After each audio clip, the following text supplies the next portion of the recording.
അതെ. അപ്പൊ സാധനങ്ങൾ ഇറക്കട്ടെ സാർ? വരട്ടെ, ആളുണ്ടോ നോക്കട്ടെ. ഓ.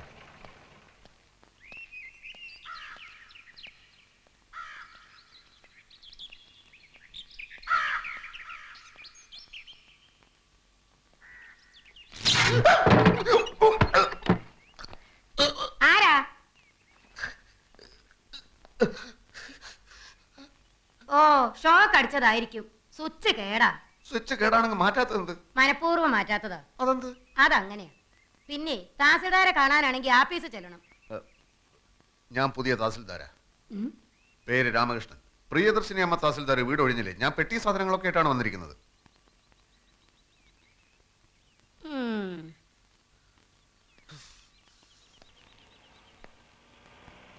പെട്ടികൾ ഇറക്കട്ടെ സാർ?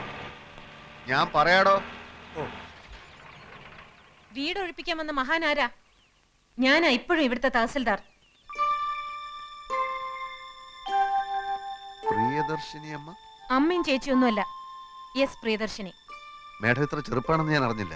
അതിവിടെ പ്രസക്തമായ ഒരു കാര്യമില്ല. തൽക്കാലം ചാർജ് ഒഴിയാൻ ഞാൻ തീരുമാനിച്ചിട്ടില്ല. അതുപോലെ തന്നെ ഈ വീടും. എന്നെ ഇവിടെ പോസ്റ്റ് ചെയ്തിരിക്കുകയാണ് മേഡം. ഒരു കസേരയിൽ 2 പേർക്ക് ഇരിക്കാൻ ബുദ്ധിമുട്ടായിരിക്കും. മേഡത്തിന് ഇവിടുന്ന് ട്രാൻസ്ഫറും എനിക്കിവിടെ പോസ്റ്റിങ്ങും. എന്റെ ട്രാൻസ്ഫറിന്റെ കാര്യം നിങ്ങളല്ലല്ലോ തീരുമാനിക്കേണ്ടത്. എന്റെ പോസ്റ്റിങ്ങിന്റെ കാര്യം എനിക്ക് തീരുമാനിക്കാമല്ലോ. ബോർഡിലുള്ള പ്രമാണിമാർക്ക് നിങ്ങളുടെ പോസ്റ്റിങ്ങിനേക്കാൾ പ്രധാനം എന്റെ ട്രാൻസ്ഫർ ആണെന്ന് എനിക്കറിയാം. അധികാരികളുടെ വിടുപണി ചെയ്യാൻ പ്രിയദർശിനി കിട്ടില്ലെന്ന് മനസ്സിലായപ്പോ കൂടുതൽ സംസാരിക്കാൻ എനിക്ക് താല്പര്യമില്ല. പെട്ടികൾ ഇറക്കാറായോ?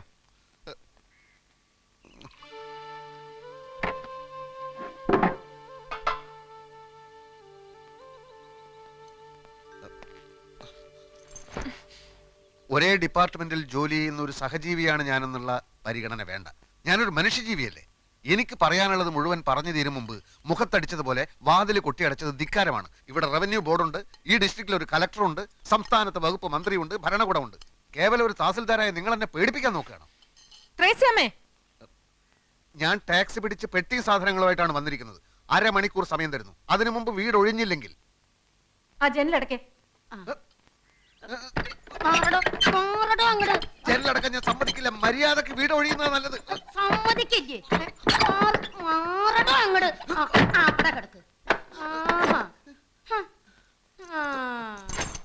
പെണ്ണുമ്പിള്ളേ, എന്റെ ദേഷ്യം കൂടും തോറും നിങ്ങൾക്ക് ഉണ്ടാവാൻ പോകുന്ന ഭവിഷ്യത്തിന്റെ ആക്കം കൂടുകയുള്ളൂ എന്ന് മനസ്സിലാക്കുന്നത് നന്നായി.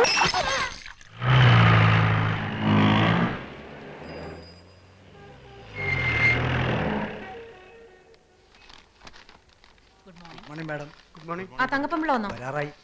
അപ്പൊ വന്നില്ല? വന്ന ഉടനെ എന്നെ കാണാൻ പറയൂ. ഓ.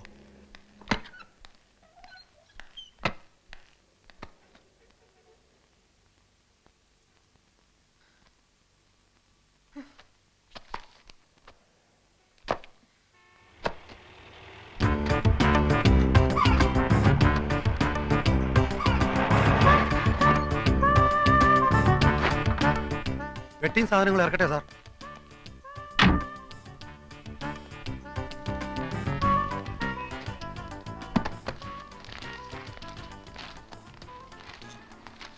തഹസിൽദാർ അകത്തുണ്ടോ? എന്താ കാര്യം? കാര്യം, ഞാൻ കണ്ണപുരത്ത് ഡെപ്യൂട്ടി തഹസിൽദാരായിരുന്നു. ഇപ്പൊ ഇങ്ങോട്ട് ട്രാൻസ്ഫർ ആയി തഹസിൽദാരായിട്ട്. ആ സാർ ഇരിക്കൂ. ഇരിക്കണമെന്നില്ല, ഞാൻ മേഡത്തിനെ ഒന്ന് കാണട്ടെ. ആളെത്തിയല്ലോ അല്ലേ? സർ, അതാണ് മുറി.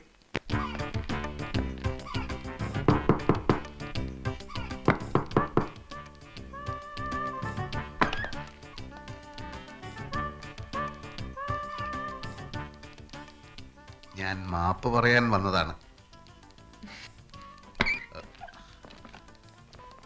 ഞാനങ്ങനെ ക്ഷോഭിച്ച് സംസാരിക്കാൻ പാടില്ലായിരുന്നു, പ്രത്യേകിച്ചും ഒരു സ്ത്രീയോട്. ഞാൻ കാരണം ഒരു ഗ്ലാസും പൊട്ടി. ഗ്ലാസ് ഞാൻ വാങ്ങിച്ചു തന്നേക്കാം. എവിടാ നാട്? നാട് ഇന്ത്യ. അയ്യോ മേഡം ഭയങ്കര തമാശക്കാരിയാണല്ലോ. ഇത്രയും ഞാൻ പ്രതീക്ഷിച്ചില്ല. പുറത്തു പോണം, ഞാൻ ഡ്യൂട്ടിയിലാണ്. ഇന്ററപ്റ്റ് ചെയ്യാൻ ഒരാളെ ഞാൻ സമ്മതിക്കാറില്ല. മേഡം എന്നോട് ഇത്തിരി ദയവ് കാട്ടണം. എൻ്റെ 2 പെങ്ങന്മാർക്ക് ഇവിടുത്തെ കോളേജിൽ അഡ്മിഷൻ പറഞ്ഞു വെച്ചിരിക്കുക. വീട്ടു സാധനങ്ങളൊക്കെ പാക്ക് ചെയ്ത് അമ്മ നാട്ടിൽ കാത്തിരിക്കുക. തഹസിൽദാരായി പ്രൊമോഷനായിട്ട് എൻ്റെ ആദ്യത്തെ പോസ്റ്റിംഗ് ആണിത്. മേഡം നല്ല മനസ്സ് വിചാരിച്ച് എനിക്ക് ചാർജ് ഒഴിഞ്ഞു തന്നില്ലെങ്കിൽ എൻ്റെ കാര്യം. ഇയാൾക്ക് കോമൺ സെൻസ് ഇല്ലേ? കാര്യം പറഞ്ഞ മനസ്സിലാവില്ലേ? പുറത്തു പോവാൻ. മാഡം ഞാൻ എടാ കുറുപ്പേ, നാരായണ, ഇയാൾ എന്നെ ജോലി ചെയ്യാൻ സമ്മതിക്കുന്നില്ല. മാഡം ഞാൻ ഗെറ്റ് ലോസ്റ്റ് ഐ സേ.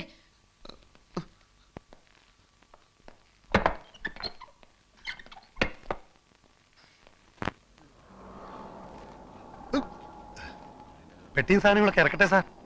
ഇയാൾ പെട്ടിയ സാധനങ്ങൾ അവർക്ക് തീയിലിട്ട് ചുടറോ?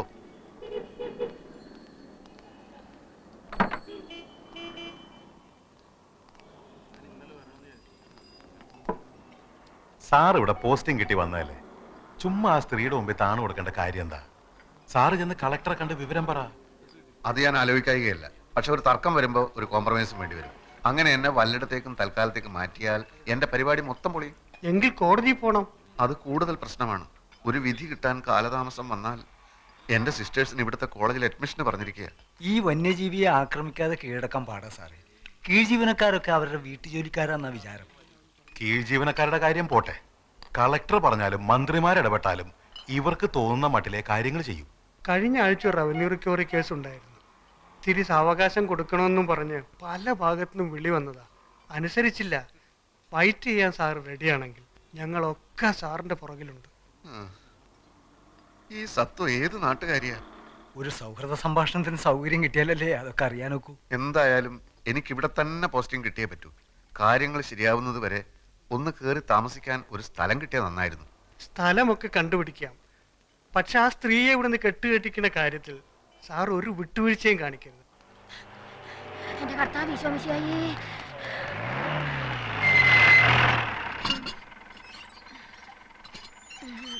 ഒരു കാര്യം തന്നെ പലതവണ പറയണോ? എങ്കി പറയാം. ഞാൻ ഓഫീസിൽ നിന്ന് വരുമ്പോ സാധനങ്ങൾ വാങ്ങിച്ച് ഗേറ്റിൽ കാത്തു നിൽക്കണം. മനസ്സിലായോ? ഞാൻ നേരത്തെ വീട്ടിൽ നിന്ന് ഇറങ്ങിയതാ സാറേ. പലചരക്ക് കടയിൽ നല്ല തിരക്ക്.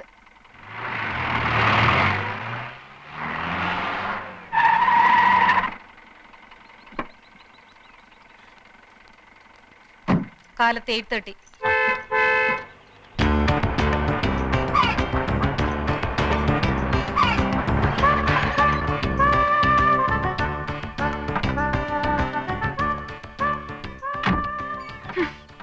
പെട്ടികൾ ഇറക്കേണ്ട ആവശ്യമില്ലല്ലോ സാർ. ഇറക്കണോ പെട്ടികള്?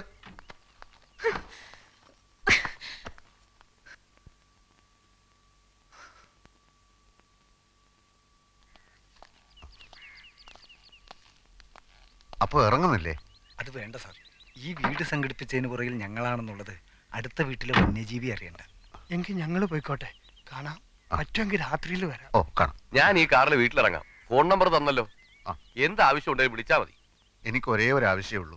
എത്രയും പെട്ടെന്ന് ചാർജ് എടുക്കുക.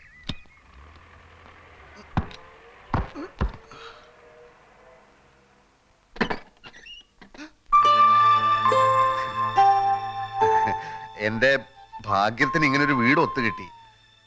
മാഡത്തിന് എപ്പോഴെങ്കിലും ആ വീട് ഒഴിയാൻ തോന്നിയാൽ ഇവിടെ ആവുമ്പോ എനിക്ക് എന്റെ പെട്ടി സാധനങ്ങൾ എടുത്ത് എളുപ്പത്തിൽ അങ്ങോട്ട് കയറാമല്ലോ. ആ, അത് നേരാ.